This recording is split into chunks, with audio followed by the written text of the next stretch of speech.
This is a quick recap of the sermon from Church for All Nations on Pulpit Freedom Sunday on October 7th, 2012. Now, I'm going to leave a link in the description box to a recording of that entire sermon as it was recorded across their webcast this morning, the morning that I'm posting this video. But I don't have any reason to believe that they're not going to post the entire sermon in their web archives.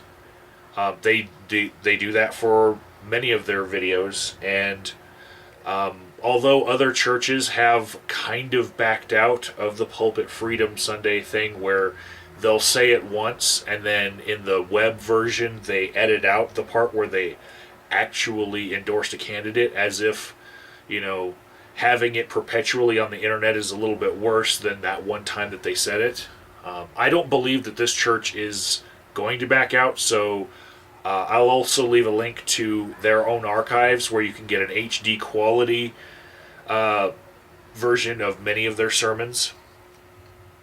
And I'm also going to leave a link to the KOAA news article that I'm going to be referring to in this recap. So,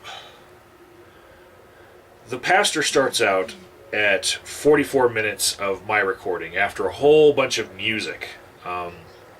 Music, warm up, and then a really good intro. They have a really professionally done quality HD intro that's all America go, 44 minutes in, the pastor says it's Pulpit Freedom Sunday, and they're going to talk about it. But then around 56 minutes,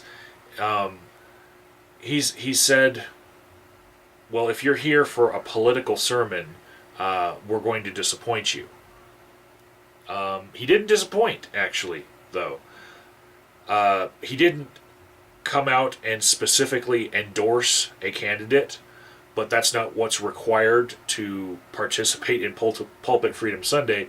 You can just not endorse and expressly bash candidates and still participate in Pulpit Freedom Sunday.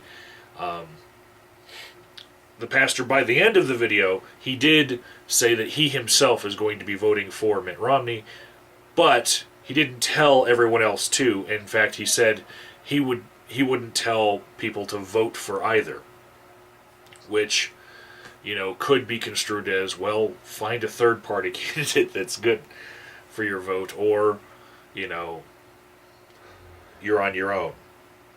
Which, I guess, wouldn't be participating in Pulpit Freedom Sunday if you interpreted it that way. But there's that's just for endorsement. The bashing candidates, and looking at them and saying that they're not being biblical, that is completely what we were watching for. And the pastor gave it. Now, from 56 minutes, or 58 minutes, to about an hour and 15, it's a lot of biblical backstory and references about politics and religion and how they should remain intermeshed from a biblical standpoint. This pastor goes on to say how the United States of America is a Christian nation. This argument has been thrown about many different times. In fact, I actually saw David Silverman debating Alex McFarland on that very stage that pastor was at, and completely destroyed the argument that this is a Christian nation. And much of that surrounded the Treaty of Tripoli argument. So if you're not familiar with the Treaty of Tripoli argument, you can actually buy the David Silverman, Alex McFarland, that whole debate in the Church for All Nations web store. So I don't remember seeing the pastor in the crowd when the debate happened, but I would figure that he knows what goes on in his own church. There were a few things that the pastor said that I actually enjoyed.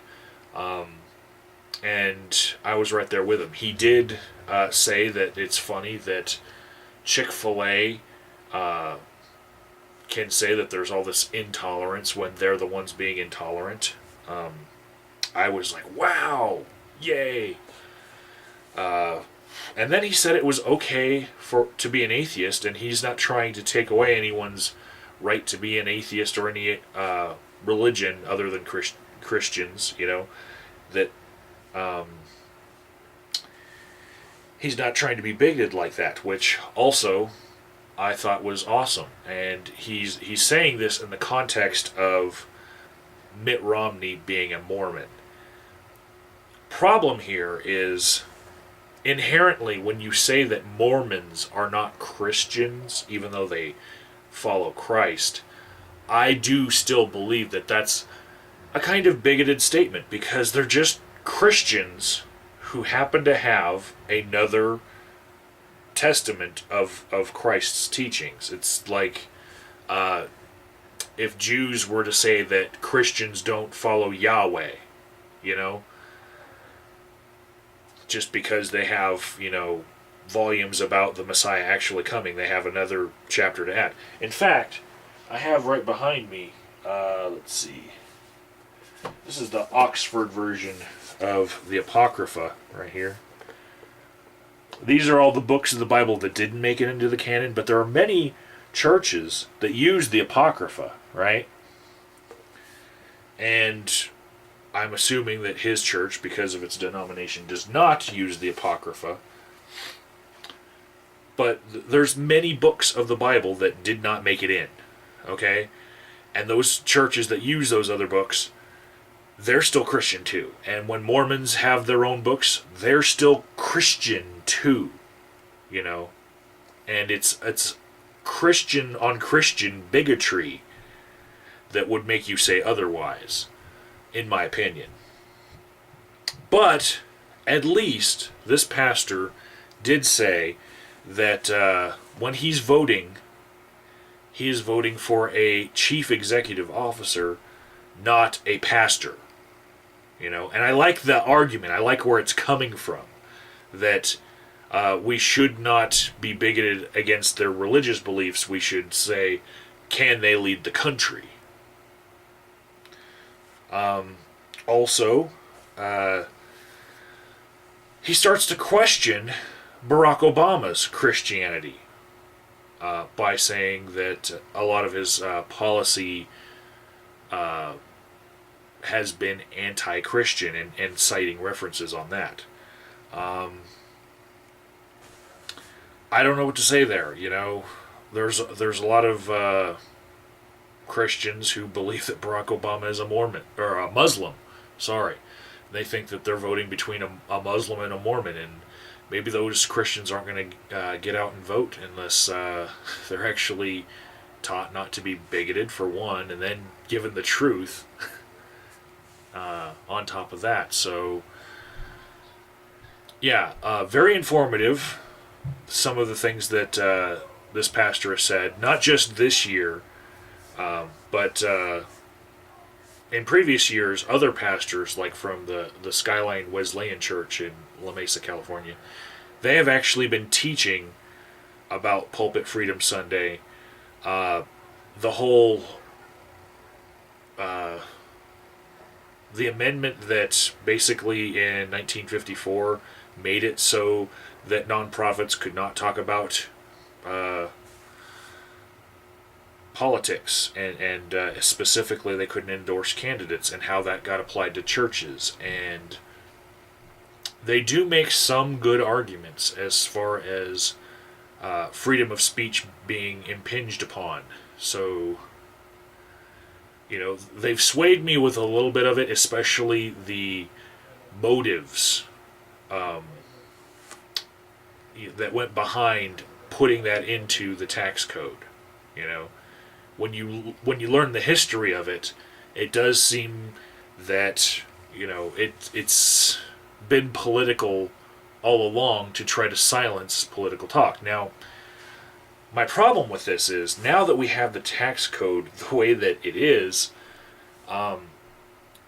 if we were to give churches the ability to endorse candidates specifically, people would, instead of giving their money to PACs in order to have unlimited funding going into the candidates that they want, giving to super PACs and all that loophole, we're working on trying to shut down that loophole to keep money out of politics as much as possible. There's people that are really attacking that.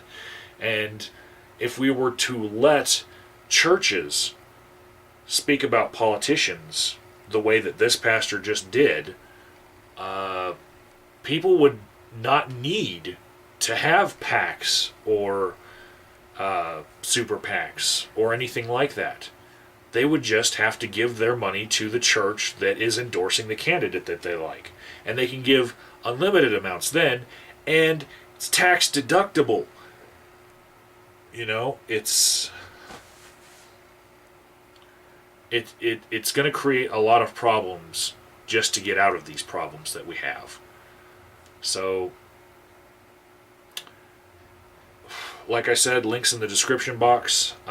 This video is not very well rendered, but I am going to, over the course of the next month or two, try to go through the 1,500 or so churches that they're claiming did participate in this, and I'm going to see if any of the rest of them archived their footage from Pulpit Freedom Sunday. I will put together a massive video production in order to make an IRS complaint and basically collect as many defendants for the complaint as I possibly can, and give some really good examples of what we're talking about when we're making this complaint.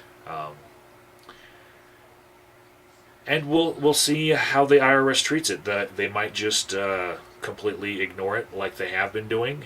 They might send letters that, when I read the letters that they've sent to churches, my heart actually sinks, because I'm feeling like this looks like censorship, and I don't like it, but we'll see if they'll lose their tax-exempt status or they'll change the tax code so that they don't have their freedom of speech impinged anymore. Because we do have other political groups in this country that they do have a tax-exempt status, a different kind of tax-exempt status, but they're allowed to speak about politicians. One in particular that I'm a member of is my labor union. Many of you probably know, if you watch my channel, that I belong to the IBEW Electricians Union. And they endorse politicians all the time, but they do have tax-exempt status and do enjoy many of the benefits of it. So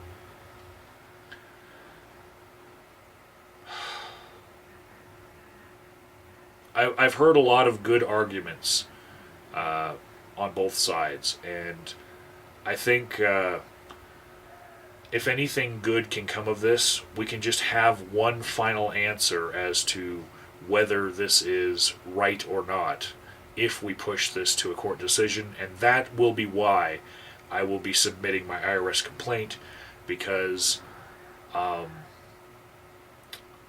even though I might not agree with the effect that this law is having, I do see that as the law is written, these churches are defying the law.